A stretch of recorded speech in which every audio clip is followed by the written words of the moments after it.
Hello అండి, అందరూ ఎలా ఉన్నారు? బాగున్నారా? సో ఈ వీడియోలో ఏంటంటే మునక్కాడ గుడ్ల పులుసు ఎలా ఉండాలో చూద్దాం. ఫస్ట్ అయితే గుడ్లను మనం బాగా బాయిల్ చేసుకొని వాటి పెంకి తీసి సైడ్ పెట్టుకోవాలి. నెక్స్ట్ కళాయి పెట్టుకొని అందులో ఆయిల్ వేసుకొని అందులో చిటికెడు పసుపు వేసుకొని ఈ గుడ్లు వేయాలి.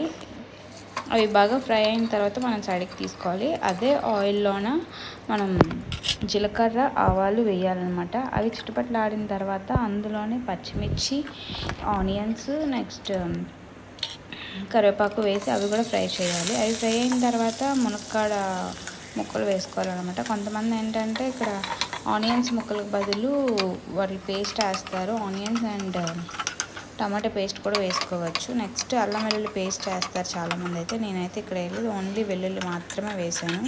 ఇవలా ఫ్రై అయిన తర్వాత చిటికెడు ఉప్పు వేసా, ఎందుకంటే అవి బాగా మగ్గాలి కాబట్టి. అలా వేసుకుని కలిపిన తర్వాత అయితే నెక్స్ట్ టమాటా ముక్కలు కూడా వేసి అవి కూడా కలుపుతూ ఉండాలి.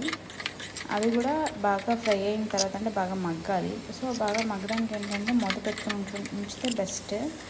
సో అవి బాగా మగ్గడానికి నాకు కొంచెం ఆయిల్ సరిపడినట్టు అనిపిస్తే ఇంకొంచెం ఆయిల్ వేసి కలిపి బాగా మళ్ళీ మూత పెట్టాను.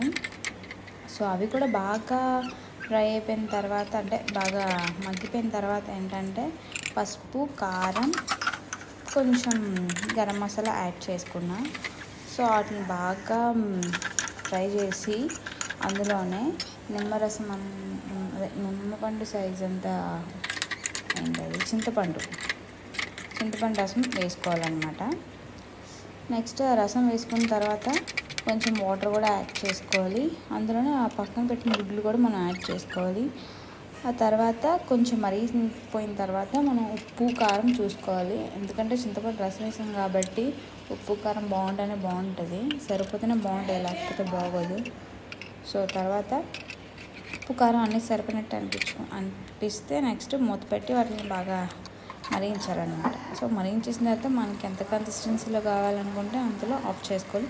ఈ కన్సిస్టెన్సీ అయితే బాగుంటుంది. నెక్స్ట్ లాస్ట్లో కొత్తిమీర వేసి దింపేసుకోవడమే. మీ స్టైల్లో మీరు ఎలా చేస్తారో కామెంట్ చేయండి. బాయ్.